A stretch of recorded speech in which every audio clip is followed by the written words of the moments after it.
이런 얘기가 있습니다. 미국에서 있었던 일인데, 미국 텍사스주에 예이치라고 하는 사람이 살고 있었다고 합니다. 지금부터 약 한 8, 90년, 거의 100년 전의 일이라고 하겠습니다. 1930년대 미국은 이제 불황, 경제공황에 이제 이르게 되는데, 그 전에 예이치라고 하는 사람이 은행에서 상당한 빚을 내서 그 텍사스주에 큰 그런 벌판을 사가지고 거기에다가 목장을 꾸미기 위해서 이제 갖은 몇 년 동안의 노력을 해서 겨우 꾸몄다고 그럽니다. 그래서 이제 열심히 뭔가 목장을 해서 한 미천 잡아보겠다 생각을 하고 시작을 했었는데, 그랬는데 마침 그때 세계적인 공황이 닥치면서 말할 수 없는 어려움에 부딪히게 되었습니다. 이자를 갚기는 너무도 이자를 갚기도 어려울 상황에 있어서 원금 갚는 것은 생각지도 못하고, 그래서 정부의 보조금으로 겨우 이제 명맥을 유지하는 그런 상황이 됐습니다. 야, 이렇게 나라는 인생은 되는 게 없는가? 도대체 이렇게 뭔가 한번 이번에 일어서려고 계획을 해서 이렇게 넓은 땅을 구입을 해서 목장을 했는데, 야, 이거 나는 이제 어떤 방법을 하더라도 나는 안 되는 인생인가 보다, 이렇게 아주 낙심하고 있었다고 그럽니다. 근데 어느 날 석유 회사에서 탐사팀이 와가지고는 이 근처에 석유가 상당히 매장된 것 같은 그런 느낌을 받았다. 그래서 석유 시출을 하고 싶으니까 당신이 사고 있는 이 수십만 평의 땅을 몇 년 동안 우리에게 빌려주면 안 되겠느냐. 그래서 이제 계약이 성립되었다고 합니다. 그래서 이제 이 예이치라고 하는 사람이 겨우 은행에서 어려운 돈을 빌려서 그렇게 목장을 했다가는 몇 년 동안 아주 죽을 맛으로 이자도 못 갚고 내 인생 이렇게 살 바에야 그냥 인생 끝났으면 좋겠다 하는 정도로 낙심을 하고 있을 때 석유회사의 탐사팀이 와서 결국은 탐사를 해본 결과 하루에 30만 배럴씩 약 3, 40년 동안 채굴해도 되는 엄청난 원유가 그 텍사스, 지금도 텍사스 지방에는 원유가 많이 배장되어 있다고 합니다. 유전이 많죠. 근데 거기에 3, 40년 동안 하루에 30만 배럴이라는 엄청난 원유를 뽑아낼 수 있는 그런 경제성 있는 유정이 발견됐다고 합니다. 그래서 몇 년 뒤부터 그곳에서 석유가 뽑아져 나오면서 이 사람은 가만히 앉아가지고 정말 억만장자가 되는 아주 큰 복을 누렸다 하는 그런 기록이 나와 있습니다. 이 사람은 처음에는 열심히 자기가 가지고 있는 이 땅, 이걸 통해서 뭔가 한 미천 잡아보려고 하다가 경제공황으로 내리 곤두박질을 치고 이제는 모든 것들을 포기할 그런 상황이었는데, 나중에 알고 보니까 그 땅은 포기할 땅이 아니고, 그 땅은 그냥 그럭저럭 살아갈 땅이 아니고, 그 땅은 그냥 풀 심어가지고 거기서 건초를 베가지고 짐승을 키울 땅이 아니라 정말 거기는 블랙골드라고 하는 정말 엄청난 양의 경제성이 있는 그런 땅이었다고 하는 것을 나중에 알고는 이 사람이 땅은 변하지 않았는데도 불구하고 그 땅을 어떻게 활용하느냐에 따라서 그 사람이 엄청난 부를 누리고 사회적으로 큰 일을 했다고 하는 그런 일들이 지금부터 거의 100년 전 일이니까 그렇게 기록이 되고 있습니다. 사실 이 예이치라고 하는 사람이 목장을 하면서 상당히 힘들고 어려웠는데 왜 힘들었을까?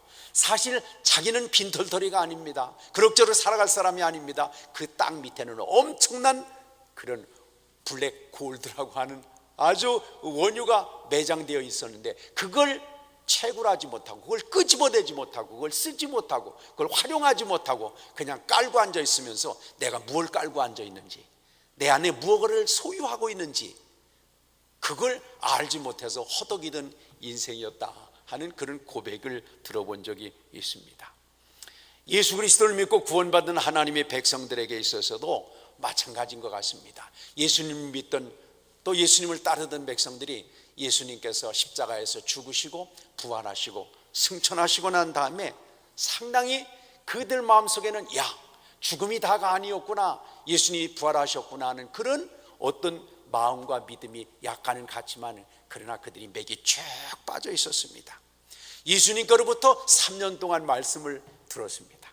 예수님이 죽은 사람을 일으키는 것도 보시고 바다를 잔잔케 하시는 것도 보시고 오병이어의 기적을 통해서 하나님의 큰 역사를 이루는 것을 보았지만은, 그러나 그런 주님의 능력을 경험하면서도 베드로 사도가 예수님이 붙잡혀 가시는 것을 보면서 3번씩이나 부인하고 저주하고 맹세하면서 예수님을 외면했던, 내가 그러고 싶지 않았는데, 난 그렇게 살기를 원하는 것은 아니었는데, 그런데 위기에 부딪히다가 보니까, 갑작스러운 어떤 일을 당하다가 보니까 감당할 수 없는 좌절감으로 푹 빠지고 말았습니다. 3년 동안 제자 훈련을 받았는데 그 제자 훈련이 유명한 목사님한테 받은 것이 아닙니다. 엉거주춤한 무슨 지도자한테 받은 것이 아닙니다. 예수님한테 받았는데도 불구하고 그 훈련은 아무런 의미가 없었습니다. 자기를 지탱해 줄 수가 없었습니다. 갑작스러운 어려움 앞에서 그것은 자기를 어떻게 움직일 수 있는 힘과 능력이 되지를 못했습니다. 예수님이 부활을 직접적으로 두 눈으로 확인을 했지만은 여전히 그 마음속에 두려움이 있었어요. 그 마음속에 감당할 수 없는 그런 어떤 무능력이 그 자리에 있었습니다. 생각은 그렇지 않은데, 마음은 그렇지 않은데, 그의 삶은 따라가지 못하는 나약함, 패배감, 좌절감, 이런 것 때문에 제자들은 상당히 예수님이 십자가와 부활 뒤에도 아주 깔아져 있는 그런 상황에 있었습니다. 근데 그 터닝 포인트가 사도행전 1장 4절에 보면 이렇게 나옵니다. 사도와 같이 모이사 저희에게 분부하여 가라사대 예루살렘을 떠나지 말고 내게 들은 바 아버지 약속하신 것을 기다리라 그랬습니다. 예수님께서는 성도들을 향해서 열심히 가서 전도하라, 열심히 가서 뭔가 이제 연구를 하고 노력을 하고, 내가 너희들에게 많은 말씀을 줬으니까 그 말씀을 자꾸 공부하고 그 말씀을 자꾸 조합을 하고 해서 뭘 하라, 이렇게 주님은 얘기하시지 않았습니다. 연구할 것도 없고 또 뿐만 아니라 가서 뭐 배울 것도 없고, 너희들은 단가지 위에서부터 받아야 된다. 하나님께서부터 부어주신 능력에 사로잡혀야 된다. 하나님이 놀라운 장중에 붙잡혀야 문제가 해결되지, 배운 거 가지고 본 거 가지고 경험한 거 가지고 안 된다. 그걸 주님은 누구누이 강조해서 가르쳐 주셨습니다. 그렇습니다. 예이치라고 하는 사람이 자기 밑에 있는 그 엄청난 유정을 개발해야, 그걸 뽑았어야, 그걸 꺼냈어야만 진정으로 사람다운 정말 의미 있는 그런 당당한 그런 삶을 살아나갈 수 있는 것과 마찬가지로, 하나님께서도 우리 그리스도인들에게 예이치의 그 엄청난 유정과 마찬가지로 하나님의 큰 능력과 자산과, 하나님께서 우리에게 정말 표현이 약간 그렇습니다. 뽑아 쓴다니까 표현이 좀 약간 그렇긴 한데, 그러나 하나님께서 우리를 온전히 사로잡아 주시고 채워 주시려고 준비하고 계신 놀라운 은혜가 있음을 우리에게 얘기하고 있습니다. 그래서 예수님께서 요한복음 16장 7절에 그랬습니다. 내가 너희에게 실상을 말하노니 내가 떠나가는 것이 너희에게 유익이라. 제자들은 이해가 되지 않았습니다. 예수님 옆에 계셔도 햇소리 자꾸 하고, 예수님께서 그 옆에 계신다고 하더라도 마음에 불안도 나가고 실패도 하고 거짓말도 하고 또 뿐만 아니라 무기력에 빠지기도 하는데, 어떻게 예수님이 떠나가시면은 유익하게 될까? 옆에 계셔도 눈으로 이렇게 베드로는 쳐다보면서도 예수님을 부인할 정도가 됐는데, 예수님이 안 보이면 그럼 우리가 어떻게 승리할 수 있겠는가? 그게 제자들한테는 의구심이었을 것입니다. 그런데 요한복음 14장 26절에도 보면 보혜사 곧 아버지께서 내 이름으로 보내실 성령 그가 너희에게 모든 것을 가르치고 내가 너희에게 말한 모든 것을 생각나게 하시리라 그랬습니다. 이제 제자들은 이제까지는 예수님 옆에서 그냥 끌려가는 삶을 살았습니다. 더불어 사는 삶을 살았습니다. 쳐다보면서만 갔습니다. 예수님을 구경하는 듯이만 했습니다. 근데 마침내 예수님께서 유익하다고 하는 것은 이제 내가 네 안에 들어가서 네 생각을 바꾸고 네 마음을 새롭게 하고 너희 삶을 내가 새로운 것으로 지어가겠다 하시는 주님의 음성이 거기 있었습니다. 복음서를 보면 예수님 옆에서 3년 동안 따라다녔어도, 아니 예수님을 눈으로 보고 있으면서도 수제자인 베드로는 3번씩이나 예수님을 부인했습니다. 보는 것 같고 안 됩니다. 어떤 분들은 그래요. 하나님, 제가 그냥 자다가 환상으로 예수님 한 번만 보게 해주세요. 그러면 제가 일생을 주님을 위해 충성하겠습니다. 어떤 분들, 그런 분들이 주여 목소리를 한 번만 들려주세요. 그러면 제가 모든 것 떨치고 하나님 위해서 충성하겠습니다. 여러분, 보는 거 가지고 될 것 같습니까? 베드로는 3년 동안이나 봤는데도, 아니 한 번 들은 게 아니라 직접 봤는데도 불구하고 위기가 다가오니까 감당할 수가 없었습니다. 그래서 예수님께서는 제자들에게 가서 그러셨습니다. 내가 너희들에게 훈련시킨 대로 하라, 그렇게 하지 않았습니다. 예수님께서 제자들에게 너희 본대로 가서 하라, 그렇게 얘기하시지 않았습니다. 예수님께서 제자들을 얘기하면서 너 들은 대로 그렇게 하라, 그렇게 얘기하시지 않았습니다. 예수님께서 뭐라고 그러셨습니까? 위에서부터 능력이 입혀올 때까지 기다려라. 이게 중요하다. 하나님께서 우리에게 입혀주시고 부어주시고 하나님께서 우리에게 충만하게 채워주시는 그 능력과 힘으로 감당해야지, 내 힘으로 한다고 해서 되는 일이 아니다. 그걸 예수님은 누차에 강조를 하셨습니다. 무기력과 열등감으로 살던 제자들이 사도행전 2장에 오면서 180도 바뀌어집니다. 무엇보다도 그들의 마음에 움직일 수 없는 담대함이 생겼습니다. 그들의 마음에 기쁨이 넘치게 되었습니다. 그들의 마음 가운데서 하늘에 대한 소망이 뚜렷하게 자리 잡게 되었습니다. 그건 배운 것이 아니었습니다. 그것은 들은 것이 아니었습니다. 그것은 옆에서 한 것을 본 것이 아니었습니다. 하나님이 부어주신 것이었습니다. 우리도 그런 능력과 은혜를 받게 되시기를 바랍니다. 이것이 우리 진정한 승리, 놀라운 일입니다. 우리 한국교회도 보면, 역사에서 보면 선교사들이 와가지고 열심히 전도했다고 그래요. 막 열심히 전도했는데 쉽지 않습니다. 저희도 교회에서 몇 명의 선교사를 파송을 했는데 가서 보면 저 베트남, 중국, 그거 한 사람 회심자를 얻기에 얼마나 어려운지 모릅니다. 감당하기 참 너무도 힘든 일이 아닐 수 없습니다.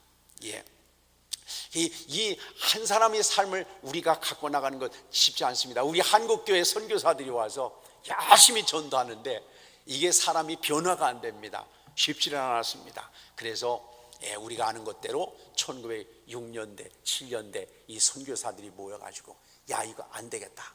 그래서 우리가 열심히 모여서 전도도 중요하지만 열심히 기도하자, 이렇게 선교사들이 의견을 모았습니다. 그런데 한편에서는 또 그런 얘기가 있습니다. 기도할 것 같으면 우리가 호주에서 기도하고 카나다에서 기도하고 미국에서 기도하면 되지, 무려 여기까지 조선까지 와가지고 기도하려고 온 거 아니다. 우리는 전도하러 온 거다. 여기 이렇게 모여 있으면 되겠느냐. 그렇게 반대하는 사람도 있었다고 그래요. 그러나 주류로 된 사람들이 열심히 모여서 기도하고 하나님 앞에 막 간절한 마음을 가지고 마음을 쏟아서 주님께 토해놓게 될 때 마침내 1907년대 한국교회에 엄청난 성령의 강권적인 역사가 일어나서 나가서 열심히 전도한 것보다도 오히려 하나님이 마음을 움직이시니까, 하나님께서 그들의 마음을 열어놓으시니까, 하나님께서 그들의 마음에 감동을 주시니까 수많은 사람들이 믿고 돌아와서 1907년대 한국교회의 영적인 부흥은 그렇습니다. 세계 선교 역사에도 기록되어 있는 놀라운 기회가 되었습니다. 열심히 하는 것도 중요합니다. 그렇지만 하나님의 영에 붙들려서 열심히 하게 되시길 바랍니다. 열심히 우리가 인간적으로 열심히 한다고 해서 영혼이 변화된다고 하는 건 기대하기가 경험적으로 보면 어려운 것이 사실입니다.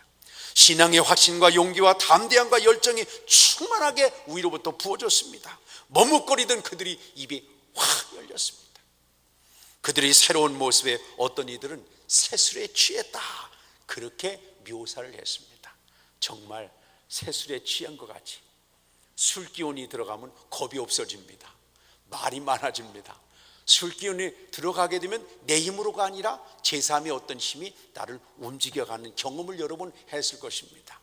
이제는 우리 믿음이 우리 과거의 경험이나 어디서 들은 어떤 간증이나 그런 데서 끝나지 아니하고 성령께서 내 마음에 부어주시고 깨닫게 하시고 감동해 주시고 새 힘을 허락하시고 용기를 주시고 소망을 주시고 담대함을 주시는 그 힘으로 살아가는 저와 우리 모두가 되시기를 축원합니다.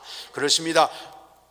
얼마 전에 예수님께서 붙잡혀 가실 때 숨소리도 못 냈던 이 제자들이 사도행전 2장 23절에 와서는 너희가 법 없는 자들이 손을 빌어 못 박아 죽였으나 예수님은 다시 살아났다 그러면서 베드로를 비롯한 제자들이 아주 담대히 외쳤습니다.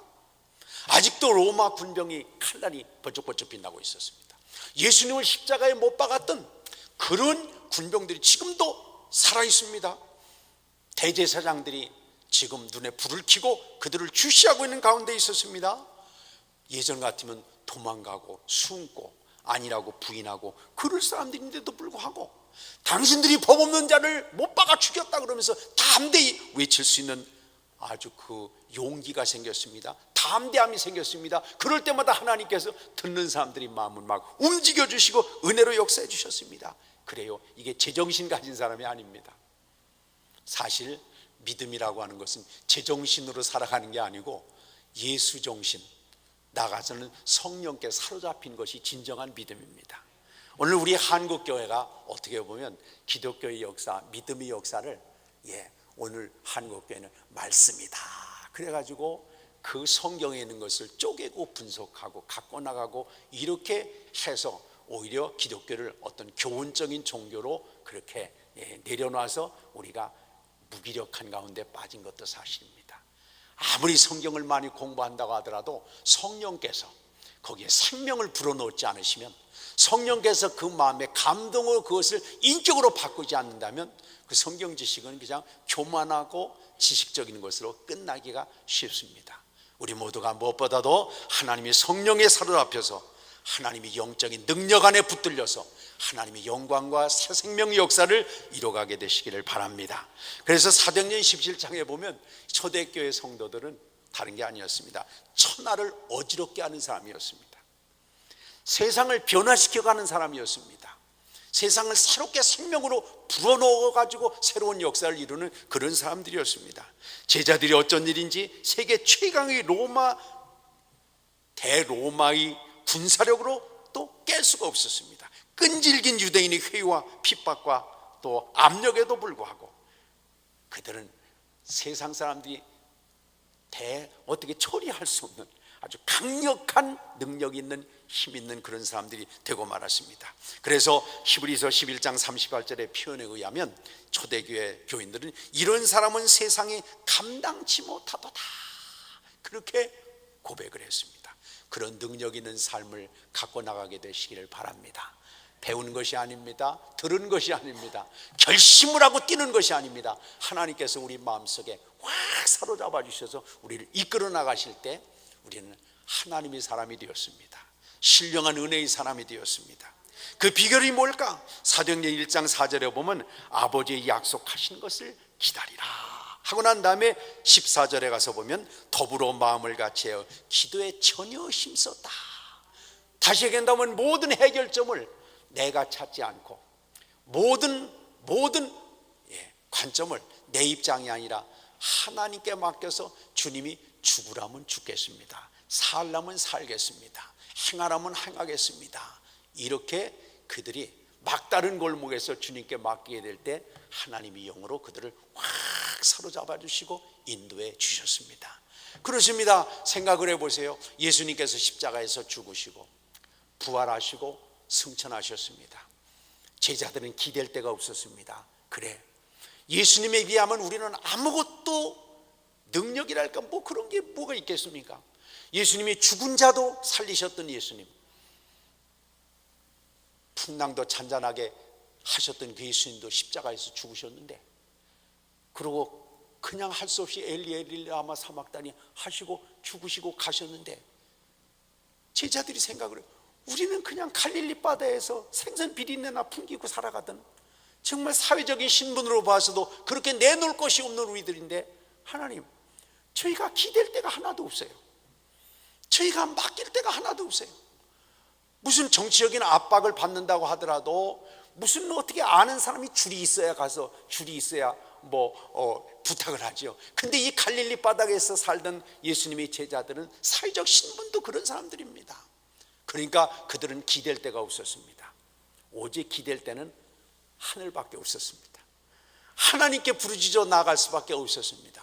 그러다 보니까 그들이 하나님 앞에 간절히 기도하고 저녁 기도에 힘쓸 수밖에 없었습니다. 그거는 그 상황이 그렇게 되고 말았습니다.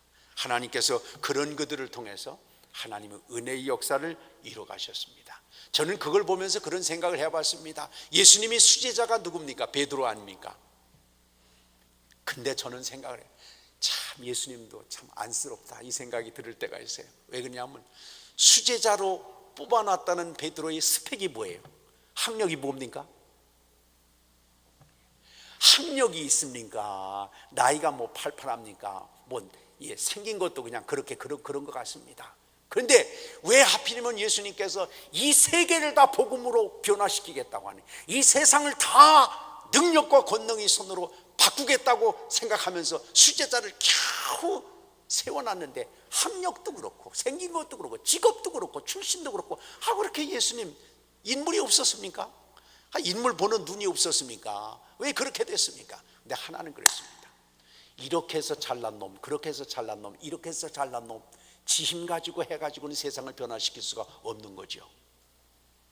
철저하게 정말 내 거를 내놓을 것이 없는, 그러나 뭔가 해야 되는 상황에서 거꾸러질 수밖에 없었던 베드로, 하나님은 그를 통해서 세상을 변화시키는 머릿돌이 되게 하셨습니다. 그렇습니다. 저는 그렇다고 봅니다. 우리가 무력하다고 하면, 부족하다고 하면, 내놓을 것이 없다고 하면, 명함이 쓸 것이 없다고 한다면 이건 충분한 가능성이 있는 것입니다. 왜 그렇습니까? 하나님이 이를 내 경력으로 하라고요? 내 스펙으로 하라고요? 내 어떤 외모로 하라고? 아닙니다. 그렇게 해봤자 나오는 것은 교만함, 아니면 불평, 아니면 이제 쓴 국물밖에 안 나옵니다. 주님께서 우리에게 우리 가장 연약한 우리들을 만약에 불러주셨다고 한다면 오히려 하나님의 능력과 은혜로 채워주시려는 하나님의 섭리가 있으므로 감사하시기를 바랍니다.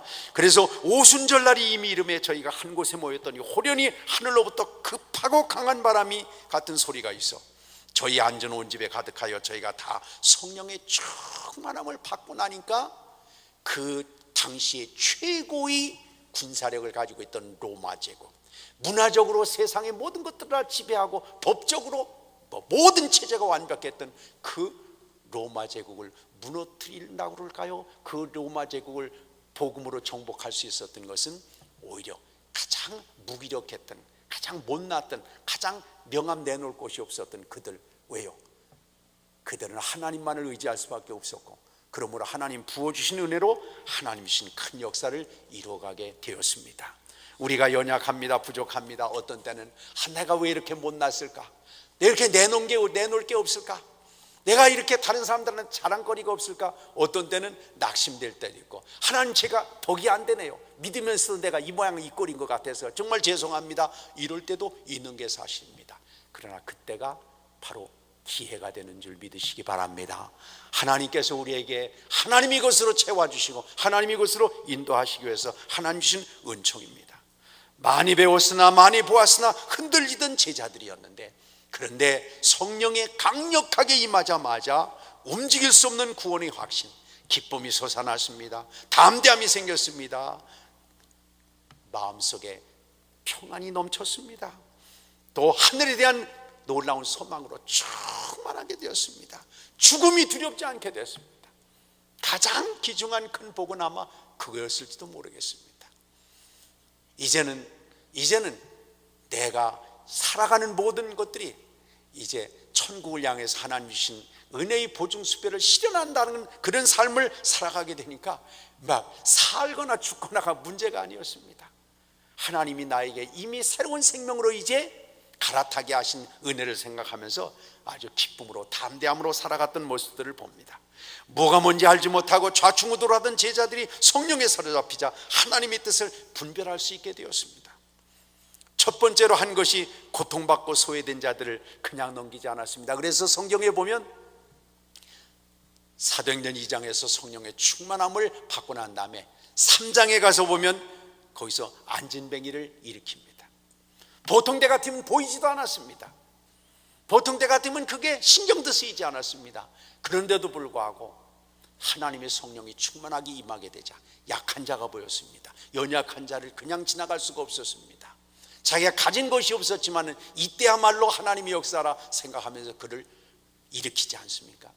마침내 이제 부장에 가서 보면 죽었던 다비다까지도 일으키는 상상도 못할 일들을 그들은 감당하게 되었습니다.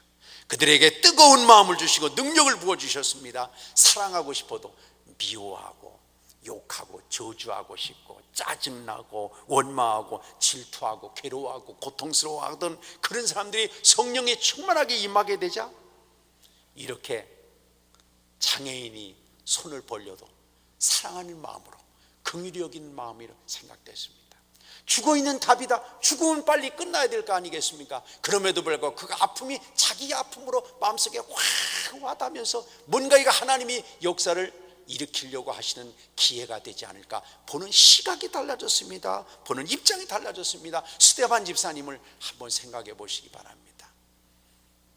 스데반 집사님의 기적은 저는 죽음에 있다고 봅니다. 왜 그러냐면 스데반 집사님을 돌로 찍어서 죽이는 많은 사람들이 있을 때 스데반 집사님이 뭐라고 기도하면서 죽었습니까? 제가 만약에 좀 외람되긴 하지만 제가 스데반 집사라도 그랬을 것 같습니다. 하나님, 저 사람들이 죄 없는 나를 이렇게 돌로 찍는데 주여 살아계심을 보여주시옵소서.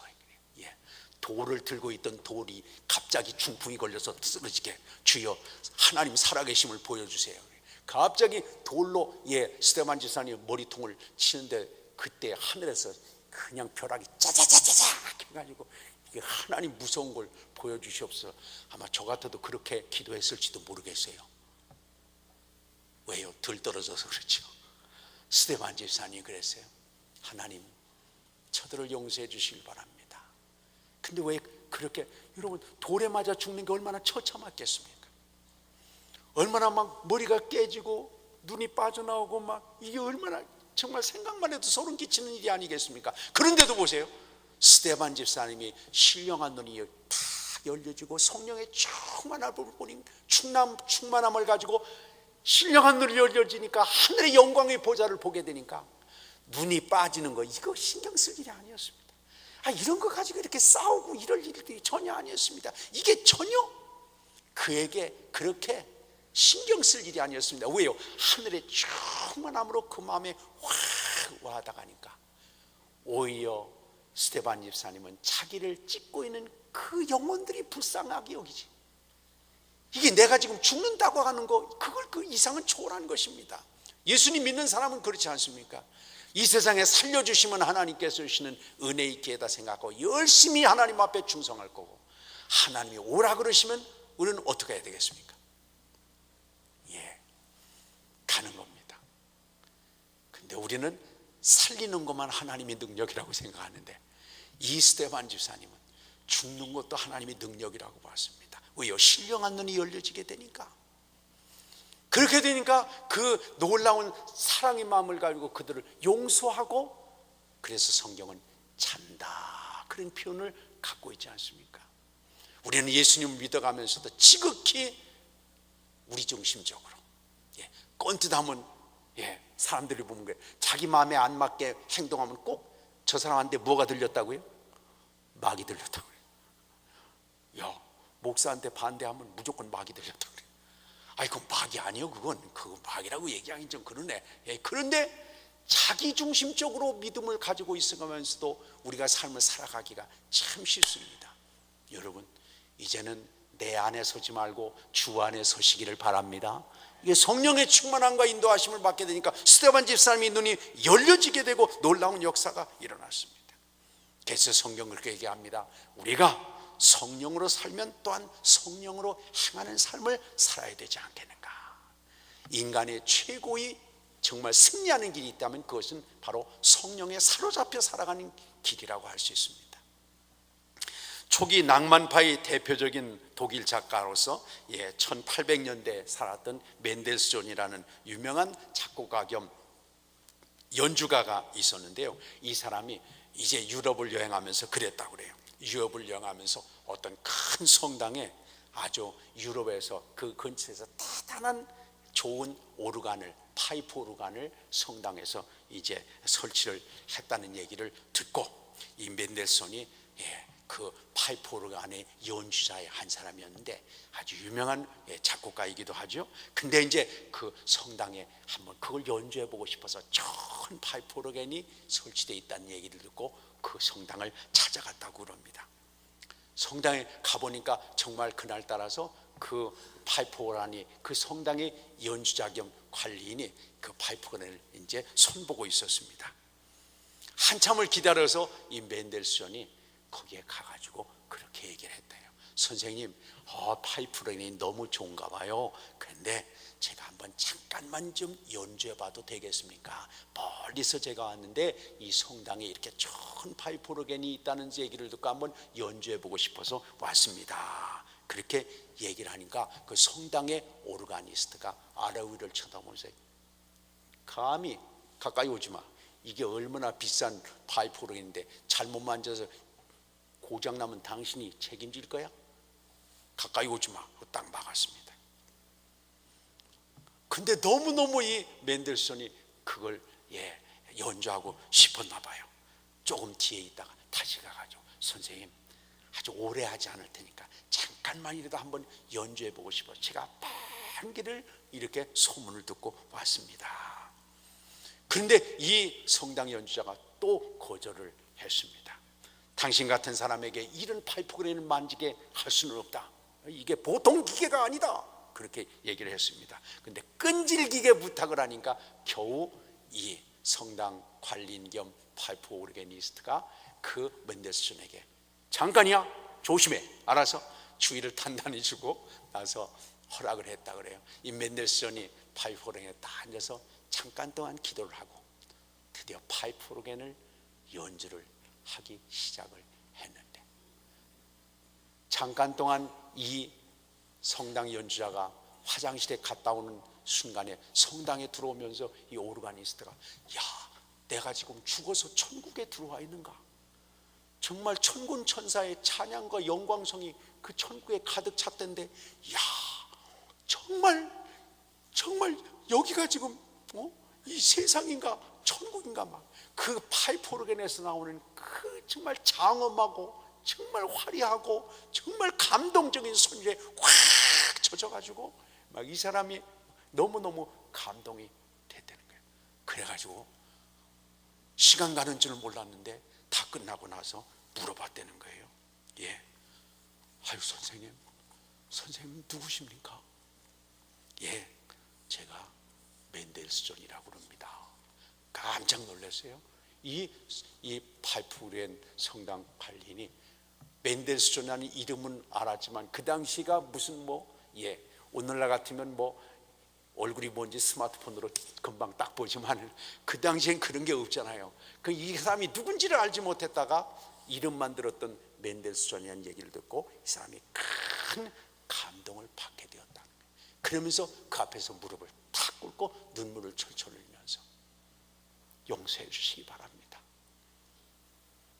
이 파이프 오르간이 선생님을 만나지 못했다면 이 파이프 오르간이 가장 아름답고 최고의 음을 구현해낼 수가 없었는데, 선생님이 이 파이프 오르간을 연주하면서 이 파이프 오르간의 기량, 이 파이프 오르간이 그런 어떤 가지고 있는 모든 그런 그 음을 다 표현할 수 있어서 좋았는지, 선생님 저를 용서해 주시기 바랍니다.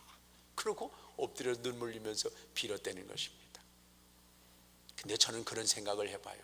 여러분, 파이프 오르간의 정확하고 놀라운 그런 음색, 음량, 그런 것 이상으로 다 최고로 정교하게 만든, 음악적으로 봐도 세상의 기계로 봐도 구조로 봐도 최고로 완벽한 기계가 있다면 그건 바로 인간의 몸이라고 생각합니다. 사람이 몸만큼 정말 완벽하게 만들어진 게 어디 있습니까? 저 집에도 정수기를 하나 갖다 놨는데 이게 6개월인가 3개월마다 필터를 갈아주는데, 이게 잘못해가지고 한번 건너뛰면 물맛이 좀 이상해집니다. 좋은 기계인데도 그런 것 같아요. 여러분, 인간이 그렇게 정수기 역할을 하는 것이 간이라고 하든지 아니면 심장이라고 하든지 허파라고 하든지, 여러분 필터를 일생에 몇 번씩 갈고 사십니까? 갈고 사는 거 없어요. 그렇죠? 암만 이 미세먼지가 온다고 하더라도 적당하게 여기 쌓이면 제대로 재채기가 나오든지 제대로 가래가 나오든지 제대로 배설을 하든지, 정말 하나님이 주신 완벽한 기계가 아닐 수 없습니다. 그런데 가만히 보면 그런 것 같아요. 파이프 오르간에 비해서는 정말 비교할 수 없는 완벽한 기가 사람이 신체고 몸이고 음색이고 목소리인데도 불구하고 왜 인간의 목소리에는 아주 자본만 나오고, 왜 인간의 삶에서 나타나는 열매들이라고 하는 것은 정말 냄새가 나고 지저분하고 고통을 주고 다른 사람들한테 공해를 일으키고 어려움을 일으키는 이유가 어디 있었을까? 여러분, 그게 어디에 있겠습니까? 저는 그런 거 봐요. 우리 몸이라고 하는 기계를 정말 그 파이프 오르간을 임자를 만나야 되는데, 그 임자가 그 당시에는 멘델스존이었습니다. 최고의 역량을 가진 연주자였습니다. 그런데 하나님께서 우리 몸을 만드실 때 최고의 역량을 가진 연주자가 임자를 만나야 되는데, 그 임자가 누구겠습니까? 인간의 욕심이 아직까지 임자가 아니겠습니까? 내 천박한 지식이 나를 움직여가는 동력이 아니겠습니까? 내가 여기저기서 주워들은 그런 지식들, 그런 것들에게 휩싸여서 살아가는 우리들이 아니겠습니까? 진정으로 우리를 조종하시고 진정으로 우리를 연주해 가시고 우리를 진정으로 갖고 가실 분은 성령님이신 줄 믿습니다. 성령께서 우리 생각을 인도하시고 성령께서 우리 삶을 주관하신다고 한다면, 여러분, 파이프 오르간에 비하겠습니까? 그거는 얼마 가다가 고장 날 수도 있고 터질 수도 있고 잡음을 낼 수도 있지만, 사람의 몸은 완벽하게 하나님께서 만들어 주셨는데 이게 주인을 잘못 만나가지고 몸이 망가지기도 하고 관리를 잘못하기도 하고, 또 뿐만 아니라 우리 정신적이고 영적인 삶도 엉뚱한 데 가서 그렇게 이제 추락을 하는 경우가 많이 있는 것이 사실입니다. 예수님의 말씀에 우리는 유의해야 됩니다. 내가 온 것은 양으로 생명을 얻고 풍성히 얻게 하려 하십니다. 예수님은 이 세상에 우리들에게 참 생명을 주시기 위해서, 그 생명도 진정한 기능을 발휘하는 생명입니다. 이 세상에서만 오래 사는 것, 그것만이 다는 아닙니다. 살아도 정말 복되게 살고 살아도 영원히 사는 삶, 그것은 바로 주님이 주시는 생명만이 거기에 연결된 열매라고 얘기할 수 있습니다. 그런데 그 생명을 풍성한 생명으로 누려가기를 주님께서 원하십니다. 그래서 주님은 우리로 하여금 예수님을 쳐다만 보고 끝나지 않는다.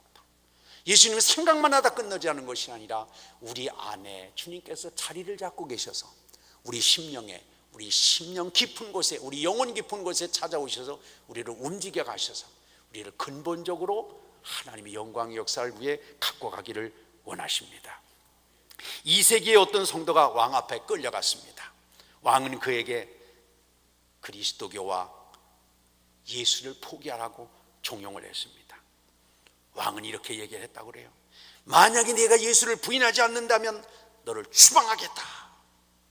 그러니까 이 성도가 얘기했다 그래요. 왕은 나를 이 땅에서 내쫓을 수 있을지 모르지만 예수님으로부터 나를 내쫓을 수는 없습니다. 그분은 나를 결코 떠나지 않으실 것입니다. 왕이 화가 머리끝까지 나왔습니다. 내가 네 재산을 다 몰수해버리겠다. 그러니까 이 성도가 내 왕이시여, 내 보화는 하늘나라에 쌓아 있습니다. 누구도 손댈 수 없습니다. 왕이 머리끝까지 화가 막 났습니다. 왕은 더욱 이렇게 얘기했습니다. 그럼 네 목을 치겠다. 그러니까 그 사람이 대답을 했습니다. 왕이시여, 나는 이미 40년 전에 죽었습니다. 나는 그리스도와 함께 40년 전에 죽었습니다. 세상에 대해서도 나는 죽었습니다. 내 생명은 그리스도와 함께 하나님 앞에 감춰져 있습니다. 내 목을 칠 수는 있을지 모르지만 내 진정한 생명은 왕이 손댈 수 없습니다. 여러분, 세상이 감당치 못할 사람이 그런 사람이 아니겠습니까? 왕이 두 손 두 발 다 들고 그냥 내주고 말았습니다. 어쩔 수 없는 상황이었습니다. 고집불통이, 예수님 믿으면 고집불통되는 사람이 있습니다. 이거 잘못된 것입니다. 그건 믿음이 아니라 그것은 내용을 우리가 믿어야 되는 거지 형식을 믿는 것은 아닙니다. 막무가내 되는 사람도 있습니다. 고집불통인데 그게 믿음인 줄 알고 착각하는 사람이 있습니다. 아닙니다. 내 안에서 나를 갖고 가신 진리영에 사로잡혀 살아가게 되시기를 바랍니다. 그렇습니다. 비행기를 탈 때마다 신기하게 느껴지는 것은 바로 그겁니다.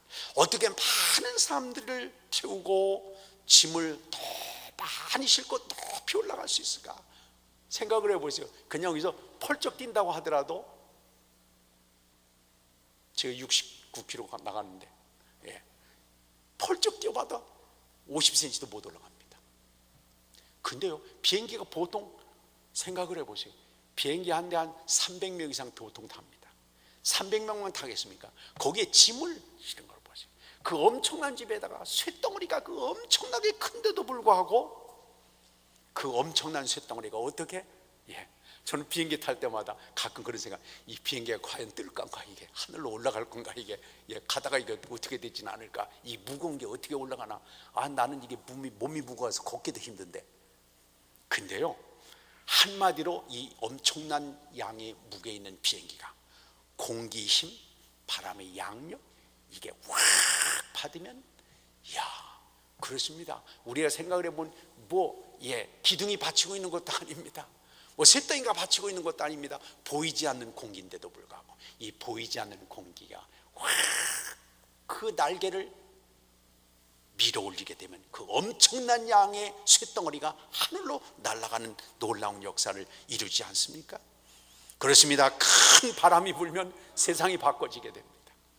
선거 때도 그렇고 사회적으로도 보면 어떤 바람이 한번 쫙 불으면 사회가 달라지는 것을 볼 수 있습니다.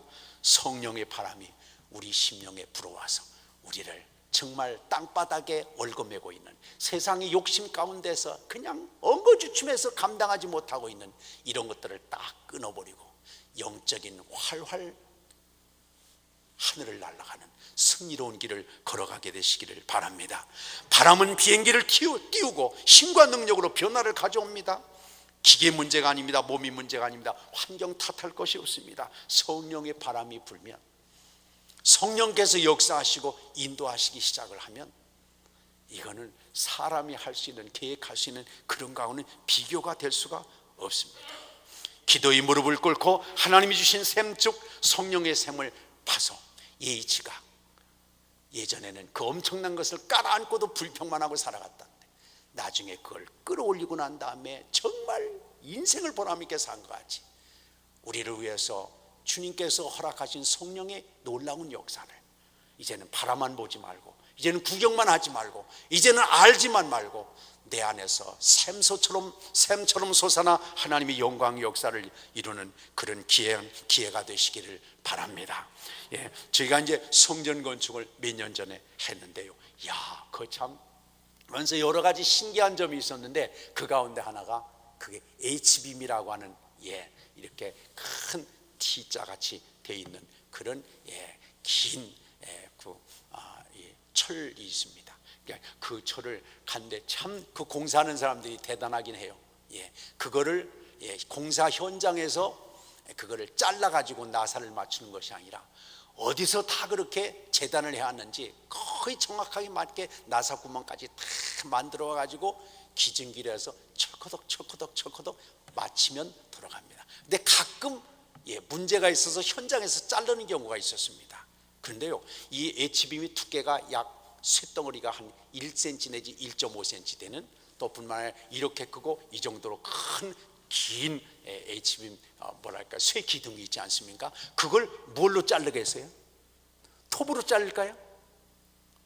뭘 자를까요? 힘모로 그걸 자를까요? 근데 그 엄청난 H빔을 무엇로 자르느냐 그러면 산소 아세틸린 용접기로 자릅니다. 산소 아세틸린 용접기가 뭐냐 그러면요, 가연성 타는 아세틸린, 옛날 카바이트라는 거 있잖아요. 그 아세틸린, 거기서 물을 넣으면 거기서 뽀글뽀글 나오는 이 아세틸린 가스인데, 그 아세틸렌의 조연성, 이제 타는데 도와주는 산소, 이렇게 이 아세틸렌 가스에다가 산소를 적당량 섞어 가지고 불을 거기다 확 붙이면은 몇 도까지 온도가 올라가느냐 그러면, 그래서 이렇게 용접기로 만듭니다. 이쪽에서 아세틸린이 나옵니다. 산소가 나옵니다. 적당히 섞어가지고 여기다 불을 탁 붙이면 이 온도가 몇 도까지 올라가느냐 하면 3,500도까지 올라갑니다. 엄청나게 올라갑니다. 이 3,500도까지 딱 올라가면 이 산소 아세틸린 용접기로 그 1cm 이상 되는 쇳덩어리를 쫙 거기다가 부딪히면 팍팍팍팍팍팍팍 하면서 쫙 하면서 그게 흘러내리면서 서서히 그 엄청난 정말 두껍기로 강하기로 이를 데 없는 H빔이 그걸로 잘라집니다. 저는 그걸 보면서 참 특이하다고 생각을 했습니다. 그 엄청난 쇳덩어리가 다이아몬드로 자르는 게 아닙니다. 그 엄청난 쇳덩어리를 햄머로 자르는 것도 아닙니다. 쇠톱으로 자르는 것도 아닙니다. 그게 후 부르면 날아가는 아세틸렌 가스, 눈에 보이지도 않는 산소가스, 이 두 개 따가 합쳐지면서 거기에 불만 붙이면 이게 쇳덩어리도 녹아붙이게 되는 거예요. 쇳덩어리도 잘라져 나가게 되는 엄청난 역할을 하고 있는 것을 볼 수 있습니다. 저는 그러면서 그런 생각을 가졌습니다. 그렇다, 내 몸이 참 연약해서 아세틸렌처럼 훅 부르면 날아갈 정도의 연약함이고, 산소처럼 보이지도 않는 무가치한 것 같은 내 몸이지만, 하나님이 성령이 여기에 놀라운 성령의 불의 역사가 일어나고 하나님이 놀라운 은혜의 역사가 일어나면 쇳덩어리가 문제가 아니다. 세상에 사탄의 역사가 문제가 아니다. 세상에 어떤 것들도 무서워할 필요가 없는 것이다. 근데 문제는 말이죠, 거기에 불이 안 붙어서 문제인 것 같아요. 여러분, 하나님께서 우리에게 주신 신령한 이 은혜의 심령에 하나님의 성령의 불이 붙게 되시기를 바랍니다. 하나님 놀라운 역사를, 그렇습니다. 문제가 있다고 해서 사실 어떻게 보면 우리가 신앙적으로 보면 문제가 있다고 걱정할 게 없습니다. 문제에는 반드시 답이 있습니다. 답을 찾으면 그 사람은 문제 때문에 영웅이 되는 것입니다. 근데 그 문제를 답을 찾으려고 하지 않고 문제만 있다고 해서 거기서 짜증나고 원망하면 거기서 끝나게 됩니다. 이 쇳덩어리, 야 햄머가 없다, 다이아몬드가 없다, 무가 없다, 걱정할 거 없습니다. 가스에다가 불만 붙이면 쇳덩어리도 끝장나는 것을 볼 수 있습니다. 문제는 그겁니다. 주님, 하나님의 성령께서 내 신령한 눈을 열어주시고 내 마음을 담대함으로 세워주시고 하나님의 영에 붙들려서 살아가게 해주시기를 바랍니다. 옛날 국민학교 때 운동회를 하는데 재미있습니다. 운동회 했던 데가 옛날에 있었습니다. 시골에서 갈 때 말이죠. 꼭 10월달 추석 때쯤 해가지고 10월 1, 2, 3일 개천절쯤 해가지고 시골에서 운동회를 하는데, 어느 날 운동회를 이렇게 하는데 뭐가 있었느냐 그러면은 운동회 날 막 가가지고는 뒷짐지고 나서 밀가루 속에다가 거기다가 쪽지를 하나씩 감춰놨습니다. 그래서 쪽지를 입으로 훅 밀가루를 이제 불어가면서 입으로 하나 쪽지를 물어가지고 그걸 팍 펴보면 거기서 이제 운동화 가져라 그러면 막 운동화 어딨냐, 운동화 쪽 하나 가져라 그래가지고 그거 갖고 막 뛰어가서 결승전에서 가서 이제 이 상을 타는 것입니다. 여러 가지가 거기가 있는데 제일 마지막에 두 놈이 남았습니다. 하나는 육상선수, 그 학교의 육상선수가 하나 남고, 한 놈은 거기에 제일 꼬맹이가 남았습니다. 야, 육상선수하고 키 큰 육상선수하고 꼬맹이하고 그 반에서 1번하고 마지막 번이 남았어요. 그래서 이제 경기를 하게 됩니다. 야, 다른 사람들이 생각을 했어요. 저건 해보나 마나다, 육상선수가 좀 끝난 거다, 이렇게 생각을 하고 요이 땅 해가지고 막 달려갑니다. 얼른 가서 육상선수가 하는, 이게 안 나와요. 한참 찾고 있는데 꼬맹이가 와서 같이 찾았습니다. 그랬는데 이 육상선수가 딱 찾아가지고 쪽지를 입에다 물고 보니까 꼬부랑 할머니 이렇게 써 있습니다. 그래가지고 꼬부랑 할머니 어디 계세요? 그러니까 저쪽에서 할머니가 막 이러고 나오세요. 근데 이 제일 꼬맹이가 딱 나와가지고 한참 찾다가 하나 찾는데 얼른 찾아가지고 보니까 체육 선생님이 이렇게 나왔습니다. 그래가지고 이 꼬맹이가 체육 선생님 하니까 저쪽에서 체육 선생님이 용수절 같이 튀어나와가지고 얼른 이 꼬맹이를 안고 휙 결승전에 도달하고 말았습니다. 이 육상 선수는 할머니 찾느라고 한참 찾다가 할머니 어떻게 할 수는 없고 올 수는 없고 그래가지고 오다가 결국은 시간 오버로 끝나고 말았다. 그런 경험이 있었습니다. 그래요. 우리가 우리 힘으로 살아가니까 문제입니다. 그러나 하나님께서 우리를 위해서 주신 놀라운 은혜와 축복이 인격이 계시고 능력이 계시고 또 우리를 인도하실 하나님의 놀라운 은혜의 역사가 계신데 그분이 바로 성령님이십니다. 성령님께서 우리 눈을 열어주시면 정말 우리가 누구를 사랑해야 될지, 무엇을 섬겨야 될지, 어디에 관심을 가져야 될지, 무엇이 진짜인지, 무엇이 무엇인지를 하나님께서 깨닫게 하시고 인도해 주십니다. 예전에 어떤 사람이 그런 얘기를 했어요. 아이 목사님 정말 아주 그랬습니다. 왜 그랬느냐 그랬더니 자기가 시험을 보는데 여차여차 가지고 열심히 한다고 그랬는데 이게 되지를 않았대요. 그래가지고 너무너무 힘들어서 이거 어떻게 하면 좋습니까? 기도하면서 자기가 공부를 할 상황이 못 돼가지고 너무너무 힘들었대요. 그랬는데 그 얘기를 했더니 시험 보기 전날에 선배님이 그 과목에 이 참고서도 괜찮은 내용 괜찮으니까 한번 봐라. 그래가지고 두꺼운 참고서에 몇 페이지만을 그냥 시간도 없고 너무 피곤해서 봤는데 참 놀라운 일은 그 다음날 시험에 본 것만 났더래요. 이게 정말 그렇다고 해서 우리가 날마다 공부는 안 하고 있다가 주여 믿습니다 하고 딱 펴보면 안 되겠죠. 그러나 정말 믿음으로 어쩔 수 없는 상황에서 하나님 앞에 기도하는 사람에게는 성령께서 길을 열어주실 수가 있습니다.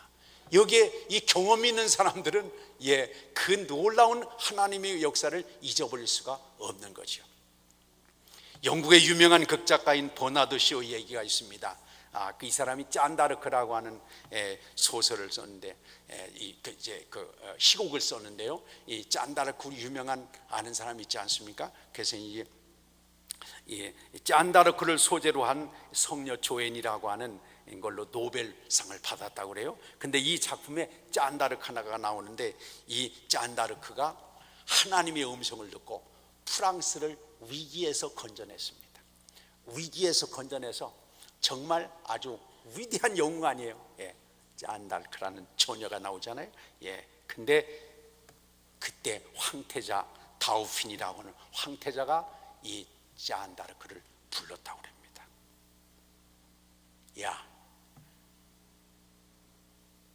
왕은 난데 네가 왕이 아니고 말이야. 내가 왕 아니야. 그런데 왜 나한테는 음성이 들리지 않고 너한테만 하나님의 음성이 들렸단 말이냐? 너 꾸며낸 거 아니야? 그러면서 다그쳤다고 그럽니다. 그때 이 잔다르크가 그렇게 대답을 했다고 그래요.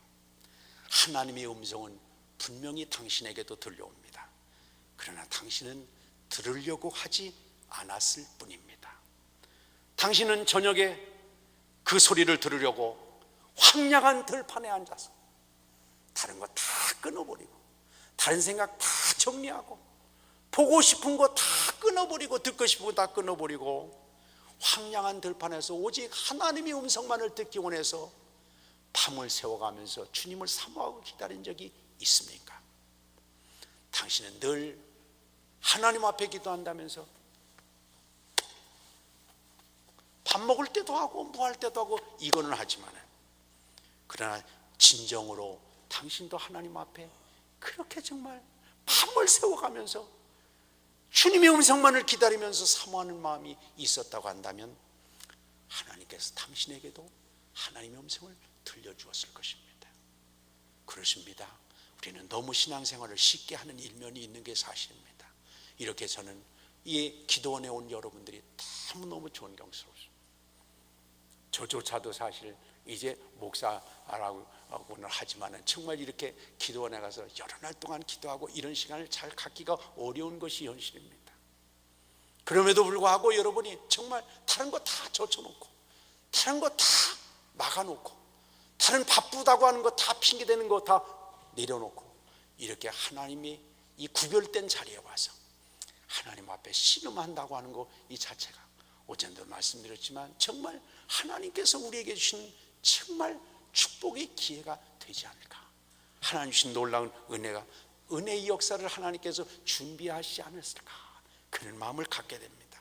그렇습니다. 누가복음 11장 13절에서도 너희가 악할지라도 좋은 것을 자식에게 줄 줄 알거든 하물며 너희 천부께서 구하는 자에게 성령을 주시지 않겠느냐 그랬습니다.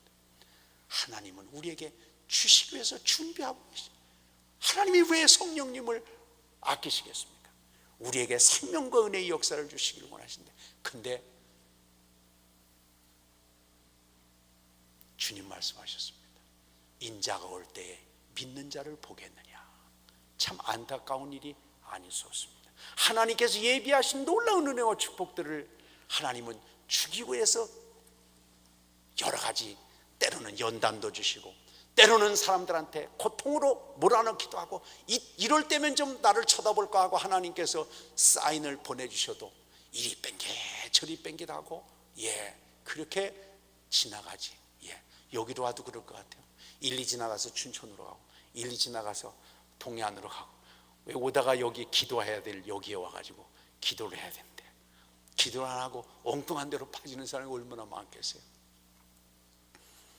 사도행전 2장 38절에도 말합니다. 너희가 회개하여 각각 예수 그리스도 이름으로 세례를 받고 죄 사함을 얻으라. 그리하면 성령을 선물로 받으리라. 그렇습니다. 성령님은 그냥 우리가 그냥 떼거지로 해서 우리 안에 앉혀 드릴 수 있는 분이 아닙니다. 주님은 우리가 마음을 열고 주님께 내 자신을 내어드리고 주님이 거룩하신 빛 앞에서 나의 추하고 더러운 것들을 십자가의 보혈로 씻어주심을 믿고 맡기고 의지하게 될 때 주님께서 우리에게 은혜로 충만하게 해주신 분이지 우리가 준비되지 않은 곳에 갈 수가 없는 것입니다. 사도행전 5장 32절에도 말합니다. 우리는 이 일의 증인이요 하나님이 자기를 순종하는 사람들에게 주신 성령도 그러하니라. 순종하는 사람에게 주님께서 성령이 놀라운 역사로 인도해 주십니다. 하나님은 우리를 모르시겠습니까? 우리 마음을 주님 아시고 주님께서 놀랍게 역사하실 만한 데 가시지 성령님 우리가 끌어다 우리 안에 앉힐 수는 절대로 없습니다. 우리는 준비하는 곳에 주님이 성령이 놀랍게 역사하시고 지금도 우리에게 은혜로 인도하시기 위해서 불러주신 줄 믿습니다. 사랑하는 여러분, 우리의 삶의 현장에서 지금까지 어떤 소리를 내고 살았습니까? 내 입에서 나는 소리는 어떤 소리였을까? 내 삶에서 풍겨나오는 냄새는 어떤 냄새였을까? 최고의 작품이 인간의 몸이고 인격이라고 한다면 왜 그런 소리와 그런 냄새가 났을까? 하나님 성령께서 나를 온전히 사로잡아 주시고 나를 정말 아끼면 아끼 기구면 기구로 사용해 주셔서 이때가 하나님의 영광의 역사를 은혜롭게 감당하도록 주님 이제는 내가 산 것이 아니요 내 안에 그리스도께서 사신 것이라는 바울 사도의 고백과 같이 하나님의 영에 붙들려서 새로운 세계를 개척해 나가며 하나님의 영광의 역사를 이루는 우리 모두가 되시기를 축원합니다. 기도하겠습니다. 오늘 말씀을 생각하면서 그렇습니다. 문제는 다른 데 있는 것이 아니었습니다. 실패하고 또 열매 없고 또 고통스러웠던 데는 다른 것이 아니었습니다. 내 몸을 내가 운전했기 때문입니다. 마귀의 세상적인 유혹에 세상적인 쾌락에 또 세상적인 취미의 가치관에 내 매몰되어서 끌려갔기 때문입니다. 주님 이제 저를 연주해 주시고 저를 사용해 주시고 저를 충만하게 채워주시고 인도하셔서 신령한 눈이 열려지고 하나님의 영광의 역사에 붙잡혀 살아가는 복된 삶을 살아가도록 주여 저희들을 새롭게 하시고 은혜로 인도해 주시옵소서. 이 시간 주여 3번 간절히 부르고 하나님 앞에 부르짖기도 하겠습니다.